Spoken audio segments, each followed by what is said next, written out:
Greetings everyone, today is Friday the 15th of May 2026.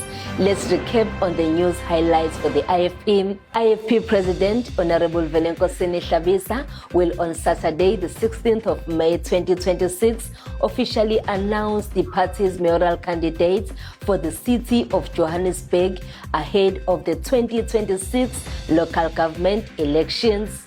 The IFP officially launched its voter registration drive in Empangeni, marking the start of a focused nationwide mobilization campaign ahead of the upcoming local government elections. The party is intensifying its ground campaign to ensure that every eligible South African is registered and ready to vote.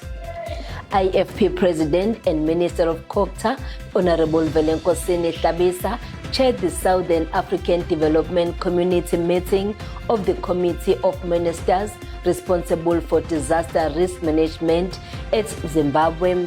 IFP Treasurer General and Deputy Minister of the Department of Forestry, Fisheries and the Environment, Honorable Naren Singh, together with IFP Councillor Ray Cavender, embarked in a campaign to encourage residents of Brackenham and Richards Bay to register to vote.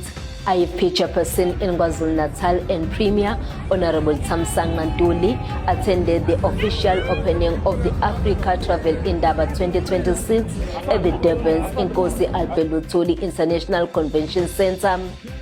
Delegates attending the Indaba were welcomed by KZN MEC for Etia, who is also an IFP NSC member, Honorable Reverend Musa Zondi.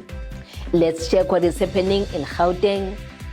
IFP Chairperson in Gauteng and MEC for eGov, Honorable Bonkosi Dlamini, together with the National Secretary of the IFP Youth Brigade, who is also the MMC for Human Settlements at the city of Johannesburg, Mlungisi Mabaso, led the Siyaya Oketweni IFP COG district meeting at the Johannesburg CBD. Let's check what is happening in the IFP-led municipalities. IFP-led Mtubatuba local municipality under the leadership of the Mayor Councillor Mxolisi Mthethwa officially opened a 5-kilometer Nkanini gravel access road in Ward 1. The road that has been paved was requested by locals that could not travel and cross the bridge during rainy seasons. Until next time, Sethembe, sisebenzela wena.